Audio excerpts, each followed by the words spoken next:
Perayaan Natal itu bukan uji siapa yang paling kuat mabok. Jangan sampai keluar dari sini sebentar ini tradisi Kristen ini sebenarnya terlalu mantap. Habis ibadah di sini dong ibadah di rumah. Bahkan di tata ibadah kita yang untuk ibadah di rumah itu doa syafaat oleh Bapa.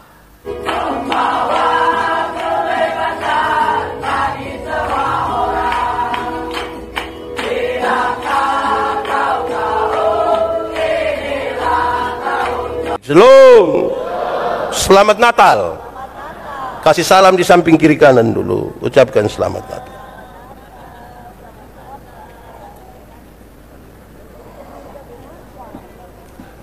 Baik. Bapak Ibu saudara-saudara, tema yang disiapkan oleh panitia adalah Natal, kerendahan hati Kristus. Natal, kerendahan hati Kristus. Ada satu orang diundang pergi ke satu acara pesta yang dihadiri oleh banyak sekali orang. Tapi sayang hari itu hujan. Banyak orang yang datang ke pesta itu cukup berhati-hati. Termasuk yang diundang ini salah satunya. Ketika orang sudah banyak dia datang, sampai di depan pintu mau masuk, ada genangan air dan sedikit lumpur di situ. Mungkin karena tidak terlalu menaruh perhatian, tiba-tiba dia jatuh. Saudara bisa bayangkan kalau jatuh di hadapan banyak orang. Pakaiannya itu menjadi sangat kotor karena lumpur itu. Tapi mungkin itu tidak berbanding dengan rasa malu, karena pasti ditertawakan oleh banyak orang. Orang pasti bicara tentang dia. Keadaan ini disaksikan oleh pemilik dan yang merayakan pesta itu, mengadakan pesta itu. Tuan nyonya pesta ini kemudian melakukan satu tindakan yang baik. Tuan pesta ini datang bukan saja untuk merangkul orang yang jatuh itu, tetapi dengan sangat sengaja dia sengaja tidur di dalam lumpur itu. Tuan pesta itu tidur di dalam lumpur itu, pakaiannya itu jadi kotor sekali, dan dia bangun memeluk tamu yang tadi jatuh itu. Seketika ribut-ribut dari tamu undangan yang lain itu menjadi diam,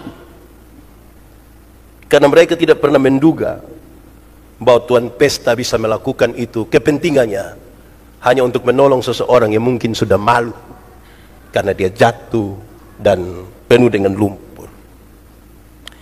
Saudara-saudara, itu menjadi pengantar bagi kita untuk kita lihat bahwa Allah dalam seluruh kesempurnaan dirinya, dia tidak memperhatikan itu sebagai sesuatu yang perlu dipertahankan, tapi dia merendahkan dirinya menjadi manusia dan menjadi dosa karena kita yang lebih dahulu telah berlumuran lumpur dosa.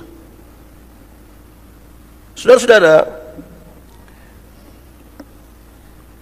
surat Filipi ini adalah surat yang dikirim oleh Paulus dari penjara kepada jemaat yang ada di Filipi. Filipi adalah satu kota perdagangan yang cukup maju. Karena itu kota yang cukup maju, pilihan-pilihan mereka sangat banyak. Sekali lagi, karena itu kota yang cukup maju, pilihan-pilihan itu sangat banyak. Kalau hanya sekedar mau dapat tempat untuk rame-rame berkumpul banyak orang, tidak harus di gereja. Ada banyak tempat untuk mereka pilih, bisa pergi. Saudara-saudara, pilihan-pilihan itu memungkinkan orang menaruh kriteria-kriteria tertentu berkaitan dengan yang nomor satu dalam hidupnya. Paulus menuliskan surat ini untuk mengucapkan terima kasih. Oleh karena ketika dia ada di penjara, jemaat-jemaat Filipi ini sangat setia memperhatikan dia. Paulus punya rasa cinta yang besar terhadap jemaat ini, dan karena itu dia mengucapkan kalimat-kalimat kepada mereka dengan ketulusan, penuh harapan, penuh dengan kegembiraan. Tetapi dari semua keadaan itu, Paulus sesungguhnya pada waktu itu sangat cemas. Kenapa dia cemas, saudara-saudara? Oleh karena pekerja Kristen waktu itu ada banyak juga yang menantang dia. Jadi dia ada melayani, oleh karena pelayanan itu membuat dia masuk penjara. Tetapi ternyata tidak semua orang bersimpati kepadanya. Ada banyak orang juga menantang dia. Saudara-saudara, di dalam jemaat itu ada orang-orang yang mengajarkan ajaran-ajaran yang tidak benar. Tetapi untuk itu, saudara-saudara, Paulus meminta supaya mereka mesti rendah hati. Mereka mesti menjaga dan menguasai diri mereka. Mereka tidak boleh dikuasai oleh keangkuhan. Mereka tidak boleh dikelilingi oleh emosi yang meluap-luap untuk membalaskan apapun oleh karena relasi mereka yang kuat dengan Paulus. Paulus mengingatkan kepada jemaat bahwa hanya karena rahmat Tuhan sajalah yang bisa memungkinkan mereka menjadi satu di tengah-tengah perbedaan pikiran dan pendapat mereka. Ini semua dimaksudkan, saudara-saudara, bahwa Paulus ingin memberi dorongan yang sangat kuat kepada jemaat, paling tidak untuk 5 hal ini. Secara umum kita baca di surat Filipi dan kita temukan pertama, Paulus sangat menginginkan supaya mereka berani dan tabah dalam menghadapi kesukaran-kesukaran. Kedua, Paulus menginginkan supaya mereka tetap dalam keadaan gembira walaupun kesukaran itu ada. Bersukacita itu mesti tetap ada. Ketiga, jemaat mesti punya keteguhan hati yang lebih daripada orang lain ketika ada di tengah-tengah persoalan. Keempat, Paulus menginginkan supaya apapun keadaan dan perbedaan mereka, kesatuan itu mesti menjadi catatan yang paling penting untuk dijaga. Dan yang terakhir, yang kelima, harus ditanamkan dengan baik di dalam hati dan pikiran mereka bahwa Tuhan Yesus menjadi pilihan paling utama. Tidak boleh ada satu pilihan yang lebih tinggi dari memilih untuk percaya kepada Tuhan Yesus sebagai Tuhan dan Juru Selamat. Itu yang paling tinggi. Saudara-saudara, lantas kalau kita mengerucut pada pembacaan kita, teks kita malam hari ini, Filipi pasal 2 ayat 5 sampai ayat yang ke-8, diungkapkan dengan sangat baik tentang ciri utama hidup dari Tuhan Yesus. Tuhan Yesus itu disampaikan dia punya ciri utama adalah satu, penuh dengan kerendahan hati. Kedua, penuh dengan ketaatan. Dan yang ketiga, penuh dengan penyangkalan diri. Diungkapkan dalam teks tadi 3 bagian yang saya kira penting, karena ini menjadi perenungan kita di malam kelahiran Yesus. Tentang kerendahan hati, ketaatan, dan penyangkalan diri. Ayat 5 sampai ayat 8 mengungkapkan itu dengan baik, kerendahan hati, ketaatan, penyangkalan diri. Catatan pentingnya adalah apabila ciri utama yang 3 itu tidak ada, kerendahan hati, ketaatan, dan penyangkalan diri, kalau tidak ada, maka orang Kristen tidak pantas disebut sebagai pengikut Kristus. Karena apa yang ada pada Yesus ini yang kemudian harus menjadi ikutan bagi orang-orang yang mengaku sebagai pengikut-pengikutnya. Jadi pasti saya mau ajak kita renungkan, kita ini ada kerendahan hati atau tidak, kita penuh ketaatan atau tidak, atau kita ini ada pada penyangkalan diri atau tidak. Orang Kristen harus memiliki 3 hal itu dalam hidupnya. Atau yang kedua, saudara-saudara, dalam kaitan dengan itu maka keutamaan diri, pementingan diri, dan pameran akan diri akan merusak gambaran Allah di dalam hidup kita sekaligus merusak persekutuan. Dari yang kedua ini sesungguhnya menegaskan bagian yang pertama, bahwa kalau keutamaan diri itu yang dimunculkan paling pertama, kepentingan diri yang paling pertama, pameran akan apa yang ada pada diri kita itu yang paling utama, dia merusak gambaran Allah di dalam kita sekaligus merusak persekutuan. Bahasa yang paling gampang dimengerti adalah kalau orang sombong, semua hanya berpusat pada dirinya, egois, itu tidak baik bagi persekutuan dan akan merusak gambaran Allah di dalam hidup kita. Saudara-saudara, siapa yang tinggal di dalam Kristus dan menyembah Kristus, maka dia mestinya merenungkan sampai titik yang paling tinggi, yaitu dia jatuh di dalam kasih yang sangat ajaib.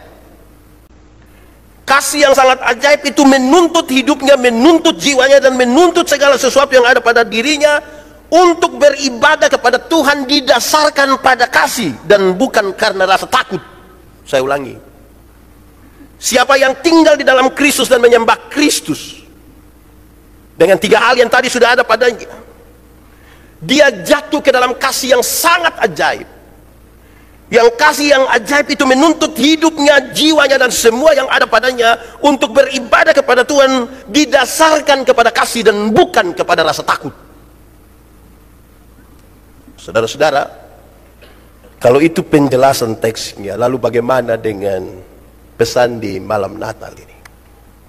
Sekaligus untuk tema kita, Natal, kerendahan hati Kristus. Satu, ini standar, ini saya ucapkan. Satu, secara kasat mata, Natal itu enak untuk ditonton. Natal enak untuk dinonton. Di malam kelahiran Yesus itu ada 2 peristiwa yang paling bagus untuk dinonton. Ada bintang berekor, ada bintang terang. Saudara jalan malam-malam terus lihat bintang terang, siapa yang tidak mau lihat? Kalau pegang handphone pasti semua story bintang berekor.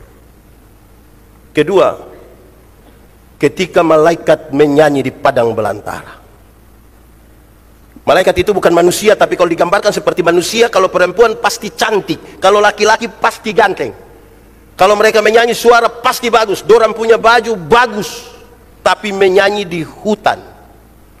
Coba saudara masuk hutan terus ada malaikat menyanyi, hanya 2, mau nonton atau bangun lari. Tapi kalau kita pakai hati yang baik, itu kan peristiwa itu enak untuk ditonton. Tapi saya bilang pada saudara di malam hari ini, ingat, Natal bukan tontonan. Sama-sama 1, 2, 3, Natal bukan tonton. Kasih tahu kawan di sebelah, 1, 2, 3, Natal bukan. Walaupun penampilannya indah-indah, suaranya bagus-bagus, dong punya baju dong bagus-bagus, tapi Natal bukan tontonan. Dekorasi mantap, tapi Natal bukan tontonan. Natal itu tuntunan. Sama-sama 1, 2, 3, Natal itu tuntunan. Siapa merayakan Natal mesti dituntun untuk berjumpa dengan Kristus bayi Natal. Kalau dia merayakan Natal tapi tidak berjumpa dengan Kristus bayi Natal, dia hanya merayakan perayaan tontonan.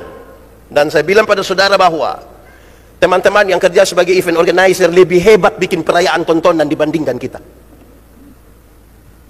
Baju-baju dong semua ini hari bagus, ada warna hitam, hijau, biru, apalagi semua warna ini ada bagus, enak untuk ditonton toh. Tapi Natal bukan tontonan, Natal itu tuntunan. Jadi pastikan malam hari ini saya dan saudara dituntun berjumpa dengan Yesus. Tapi dia bukan sekedar tuntunan biasa. Natal sekaligus juga tantangan bagi kita. Natal yang menjadi tantangan bagi kita adalah tema yang dipersiapkan oleh panitia hari ini. Tema kita adalah Natal, kerendahan hati Kristus. Tantangan kita apakah setelah merayakan perayaan Natal ini kita benar-benar rendah hati atau tidak, itu tantangannya. Pakai logat Kupang yang begini, kamu sudah rayakan Natal jadi sedikit alor. Sudah Natal jadi. Jangan sampai habis Natal masih sombong, atau sementara Natal sementara sombong.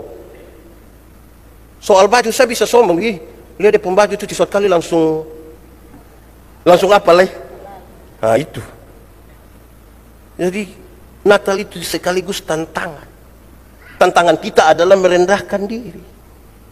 Harusnya setelah perayaan Natal ini tidak boleh ada lagi orang yang merayakan Natal di sini ini kemudian sombong, tidak boleh.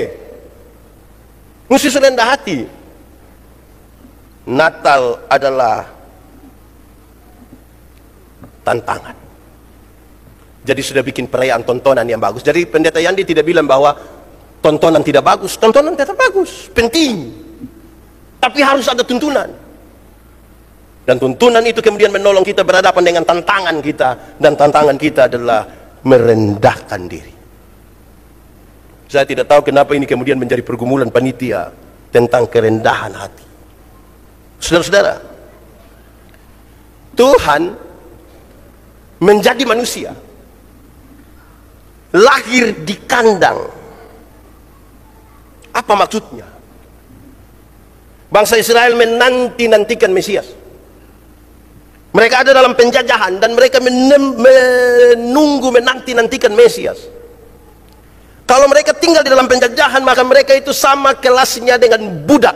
Tapi dalam pikiran orang-orang di Palestina waktu itu, budak itu kelasnya sama dengan binatang. Budak bukan manusia.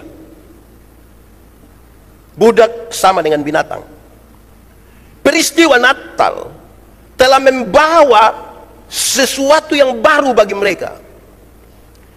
Yesus bahkan lahir sangat hina di kandang binatang, berjumpa dengan mereka yang tidak dapat penghargaan dari manusia. Supaya apa? Supaya mereka diangkat menjadi sahabat. Sekaligus ingin menunjukkan bahwa di hadapan manusia, yang tuan, yang budak, yang kaya, yang miskin adalah sama. Itu betul-betul bisa ada kerendahan hati. Saudara, saudara bisa mengalami sesuatu dan merasa sangat direndahkan. Saudara mungkin pernah mengalami sesuatu di mana saudara sangat diremehkan oleh orang lain. Saudara mungkin pernah mengalami ataupun mungkin sementara mengalami bagaimana saudara diolok-olok oleh orang lain. Tapi itu belum seberapa dibanding dengan keputusan Tuhan untuk turun sampai ke dasar yang paling rendah dalam pandangan manusia, yaitu di kandang binatang. Dengan sebuah kepentingan adalah supaya mereka yang hina ini diangkat menjadi sahabat. Kalau Tuhan mengangkat kita menjadi sahabat, sekarang ingin saya katakan dua hal. Pertama, kasih tinggal ketika orang lain merasa kita sangat rendah dan hina di hadapannya, karena Tuhan masih menganggap saya dan saudara itu sahabatnya. Tapi yang kedua, saudara-saudara, saya ingin mengatakan kepada kita bahwa mestinya kepada yang lain semua kita juga menyebut mereka dengan sahabat. Beberapa bulan lalu ketika tema kita tentang nama baik, saya ingat sekali ketika saya sampaikan begini: orang kaya, orang miskin bertemu, Tuhanlah yang menciptakan mereka. Harga tertinggi dari sebuah kemanusiaan adalah karena kita ciptaan Tuhan. Itu harga paling tinggi. Kekayaan itu adalah penilaian berdasarkan kepemilikan materi. Dan karena itu harga yang paling tinggi itu karena kita gambaran Allah, ciptaan Tuhan, maka itu mesti dipertahankan dan tidak boleh ada hal yang lebih tinggi dari itu. Jangan hanya karena kekayaan kita membuat diri kita menjadi sangat rendah. Atau sebaliknya, ada orang yang karena harga dirinya dia bisa mempertaruhkan kekayaan yang besar. Ada orang yang bilang, Pak Pendeta, saya kalau orang olok-olok saya harga diri, mau rugi berapapun saya tidak pusing, yang penting saya untuk kepentingan menjaga harga diri, orang bisa mengorbankan materi. Tapi ada orang yang untuk kepentingan materi bisa mengorbankan harga dirinya. Keputusan Tuhan untuk menjadi manusia tadi didasarkan pada kasih yang besar. Dia lihat kita susah. Dia lihat kita ini sudah tidak mungkin lagi selamat. Dia mau menjadi manusia, mengangkat kita dari lumpur dosa itu, karena tidak mungkin lagi kita berharap kepada manusia. Disitulah dia tidak menganggap bahwa kesetaraan dengan Allah itu adalah hal yang harus dipertahankan. Saudara, Tantangan kita selanjutnya adalah ada orang kaya, ada orang pintar, ada orang putih, ada orang macam-macam lah dari segi penilaian-penilaian yang materi. Berhadapan dengan itu, saya ingin bilang kepada kita sekalian, saudara-saudara, ketika saudara menegur, menyapa satu orang yang kelas sosialnya lebih rendah dari saudara, saudara menyapa satu orang yang mungkin dia kerja hanya pungut-pungut sampah saja di sekitar rumah, saudara tidak kehilangan harga diri sebagai satu orang yang sangat kaya. Ketika saudara memanggil dengan kasih orang-orang yang membantu saudara di rumah, saudara tidak kehilangan diri sebagai tuan dan nyonya. Ketika sebentar atau besok saudara ketemu satu orang gila di jalan dan saudara membantu dia sedikit, saudara tidak serta menjadi gila.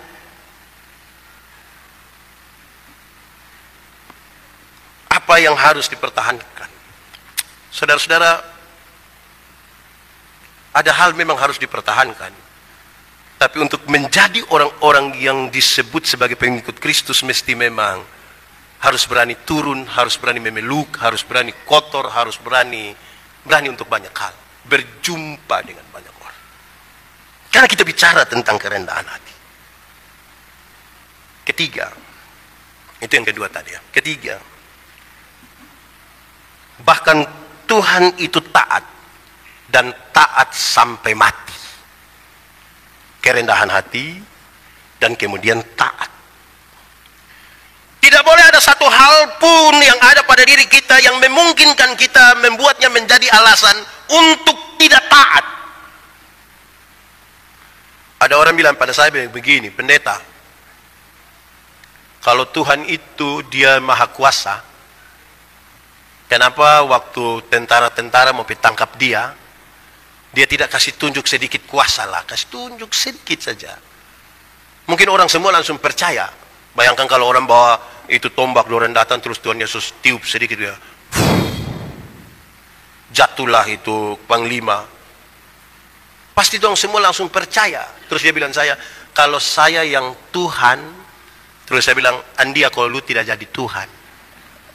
Karena Tuhan itu dia penuh kuasa tapi dia taat. Oleh karena kasih yang besar dia taat, bahkan taat sampai mati. Kepentingannya apa? Kepentingannya supaya kita diselamatkan. Ada beberapa godaan yang memaksa orang-orang Kristen untuk kasih tunjuk dirinya. Itu godaan pun Tuhan Yesus alami. Ketika Tuhan Yesus mau ditangkap, disampaikan lagi, engkau ini mulai dari pertama ketika dicobai di padang sampai pada dia mau ditangkap, bukankah kakimu tidak akan tersentuh di tanah? Tuhan akan mengirimkan malaikat-malaikatnya untuk menatang engkau.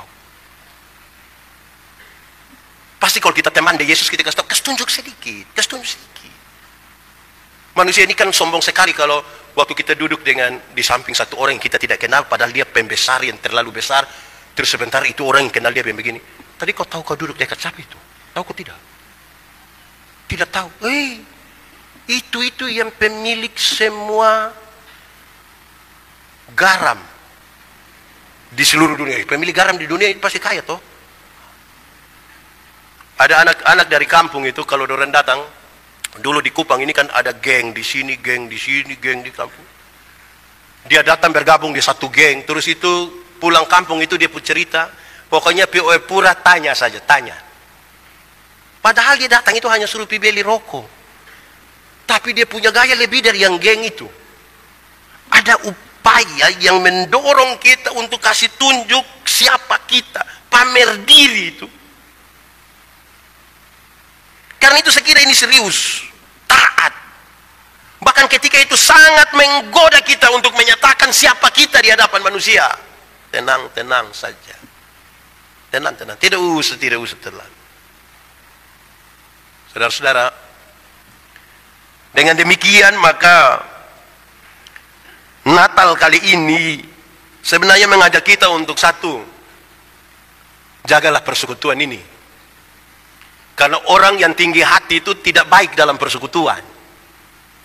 Dia mesti rendah hati seperti Kristus dan dia mesti betul-betul turun ke bawah. Saudara tidak akan kehilangan harga diri ketika ambil keputusan untuk seperti Kristus. Kristus. Walaupun godaan-godaan untuk menyatakan diri kita itu hebat, sangat besar bagi kita. Minta Tuhan kasih kuat kita punya hati. Ini 31 malam itu biasa itu di kampung-kampung semacam uji siapa petasan bunyi paling besar. Di sana pum, saya melaju pum pam, do menunggu lagi pum pam pam. Hanya petasan saja kita mau kasih tunjuk siapa yang paling hebat. Ini belum kedudukan. Belum lagi kami di kampung kalau putar tape, aduh. Itu tape itu hancur di pembunyi itu. Satu putar di RTD 8, satu di RT 23, tetap dorang baku uji. Satu baru mulai menyanyi Selamat Natal Ma, satu jauh di dusun yang kecil. Jadi kita yang di tengah ini pusing, kita mau menyanyi ikut yang mana, yang jauh di dusun atau Selamat Natal Mama. Bayangkan untuk kepentingan Natal saja polisi mesti kasih keluar edaran bilang tolong jangan pakai kanal pot racing. Itu kanal pot itu kepentingan apa? Mau untuk apa? Coba-coba kasih tahu saya itu supaya apa? Itu tuh bikin rusak motor. Apalagi itu motor masih kredit. Kan kasihan tuh. Perayaan Natal itu bukan uji siapa yang paling kuat mabok. Jangan sampai keluar dari sini sebentar ini tradisi Kristen ini sebenarnya terlalu mantap. Habis ibadah di sini dong ibadah di rumah. Bahkan di tata ibadah kita yang untuk ibadah di rumah itu doa syafaat oleh Bapa. Jadi Bapa yang sebenarnya itu hancur kalau berdoa, kali ini dia akan berdoa. Tradisi itu baik toh. Aduh, tapi dia pun tidak baik itu yang habis itu. Tidak semua tidak semua Ada yang mabok begitu rupa sampai minggu sampai besok hari 25 itu dia sudah tidak datang gereja. Tanggal tadi malam mabok. Termasuk mabok mengantuk.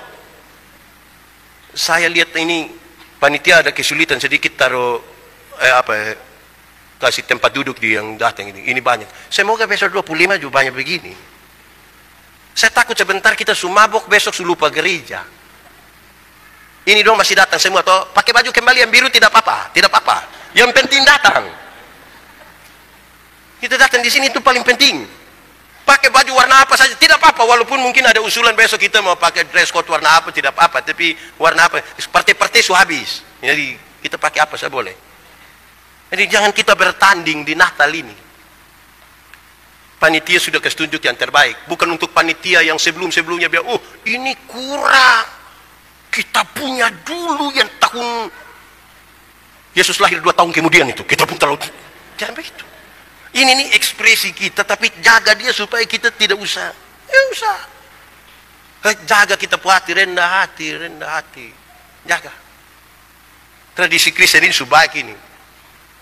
Jangan beribut-beribut malam-malam. Kita punya naik motor saja harus pemerintah, harus polisi yang kasih tahu kita supaya jangan ribut. Lalu kita ikut Natal, perayaan Natal supaya apa? Tolong rendah hati. Yang muda rendah hati, yang tua juga rendah hati. Karena kita punya tradisi ini 24 malam ini, habis ini kita akan buat cium. Mulai dari yang hidung mancung sampai hidung lebar. Itu buat cium semua. Minta maaf. Satu minta maaf, aduh kalau memang selama ini aduh, minta maaf. Tolong pertahankan sudah. Jangan nanti tunggu, nanti ini hari baik, besok baik 26 domba marah ulang. Sampai 24 Desember tahun depan. Baik kalau kita masih ada 24 Desember tahun depan. Itu. Jadi selesaikan sudah. Amankan sudah. Baik, kita ini di zaman baru ini kan sudah ada WA toh. Tadi beta datang buka handphone ini sudah banyak. Meski tangan tak berjabat. Mesti mata tak, apa? Mau masuk minta nona, kok apa sampai bisa? Tulus-tulus saja, tidak usah apa, pokoknya tulus-tulus saja. Supaya baik. Jadi ini tantangan untuk kita tetap rendah hati masing-masing jaga. Kerendahan hati itu baik untuk menjaga kesatuan. Kesatuan dalam gereja macam-macam kita tuh, kita manusia ini ada rupa-rupa.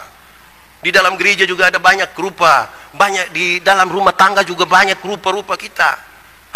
Jaga dengan kerendahan hati Natal itu. Kedua, pesannya supaya kita taat. Taat untuk segala barang. Banyak hal, saya renungkan, saya ini juga banyak tidak taat, jadi belajar untuk taat dulu. Kita khotbah taat, baru kita juga tidak taat. Taat. Yesus itu taat sampai mati. Saya suka pakai contoh begini. Ini saudara hafalin contoh, tapi saya suka pakai contoh begini. Di Agape ini kan, untuk CD harus katekisasi 1 tahun. Di banyak gereja di Gemit memang rata-rata 1 tahun. Anak-anak yang itu katekisasi itu, kalau tidak ikut pertemuan 3 sampai 4 kali, itu tidak bisa ikut CD. Jadi dong datang, taat, ikut. Terus nanti ada yang hubungi pendeta, yo, nanti Desember itu ada tabis CD kok? Ada. Kenapa? Sepupu anak yang di Bandung itu. Kan sekolah dokter itu pintar sekali. Tanda pun pintar itu, dosen belum tahu, dia sudah tahu semua. Nah, dia kenapa? Dia mau datang, lalu bisa tabis memang dan dia kok? Dia belum kasasi. Kenapa? Orang lain tuh anak boleh setengah mati ikut. Apalagi yang datang gereja di Agape ini kan kasihan. Dong pun bapak dong datang tungguin anak dong katekisasi habis baru singgah makami di situ baru pulang. Dong setengah mati.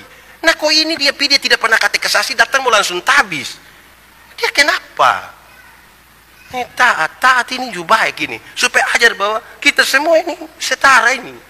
Jangan ada satu orang yang karena alasan tertentu kemudian dia merasa bisa lebih dari orang lain. Kita semua belajar untuk taat. Karena itu saudara-saudara, perjumpaan kita dengan Kristus yang menurut kita punya tema bilang Natal itu kerendahan hati Kristus, kemudian membuat kita betulin orang dong merayakan Natal tahun ini, dong suruh rendah hati.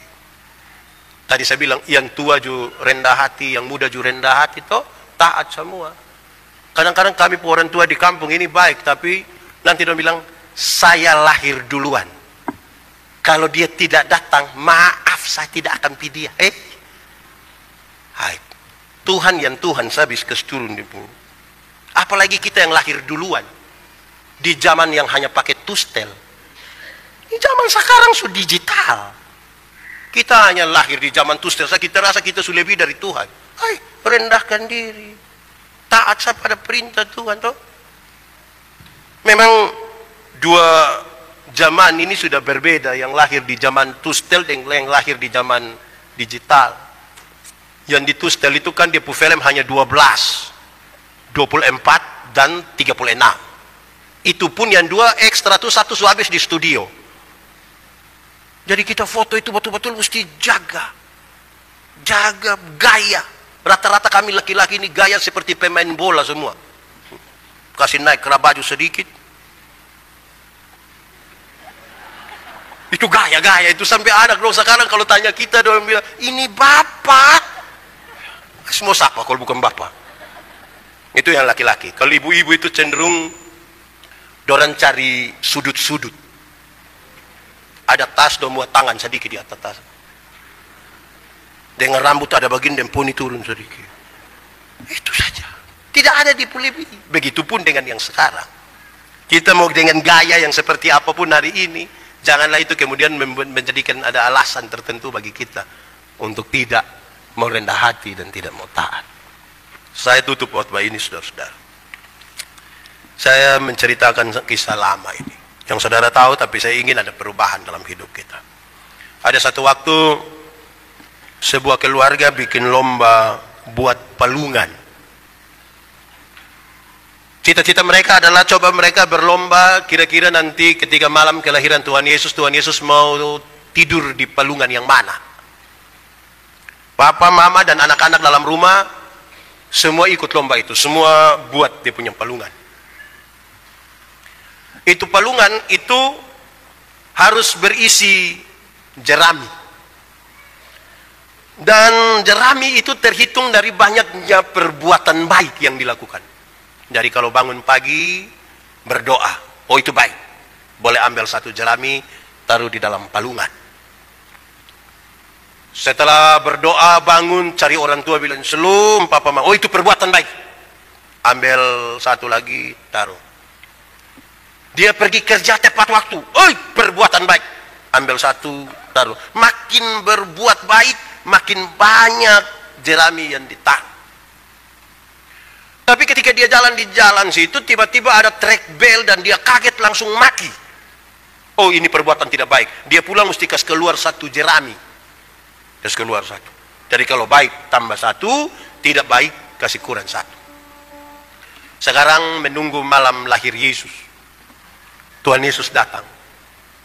Masuk di dalam rumah mereka. Dan kemudian dorang harap-harap cemas ini, kira-kira Tuhan Yesus mau tidur di palungan yang mana. Setelah tunggu-tunggu begini, kepala rumah tangga coba untuk bertanya, Tuhan Yesus, ini palungan dong sudah siap dan kami rindu Tuhan Yesus pilih saja. Kira-kira Tuhan Yesus mau di palungan yang mana? Ternyata Tuhan Yesus bilang, tidak. Saya tidak akan tidur di palungan manapun. Saya tidak akan tidur di palungan manapun.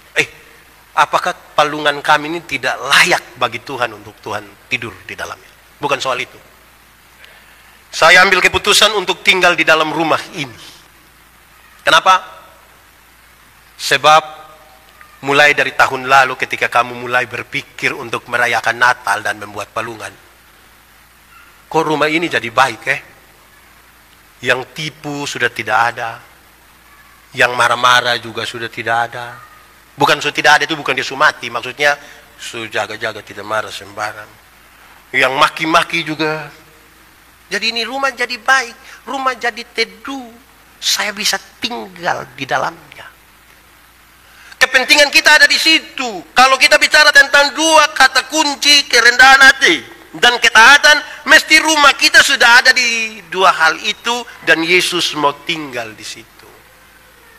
Yesus mau tinggal dalam rumah kita, Yesus mau tinggal di tempat persekutuan kita. Nah, itu kepentingannya di situ. Karena itu selamat merayakan Natal, selamat berekspresi dengan semua ekspresi yang Tuhan izinkan kita lakukan. Tapi biarlah makna ini sampai kepada kita. Pilihan-pilihan memang sangat banyak sebagaimana di Filipi, tapi kita mesti memilih begitu serupa sampai Tuhan menjadi pilihan yang paling penting dalam hidup kita. Sebab kalau bukan Tuhan yang paling utama dan yang paling penting dalam hidup kita, saya rasa bahwa kita tidak merasa penting untuk melakukan apapun bagi dunia ini dan bagi Tuhan. Semuanya akan berpusat pada diri kita.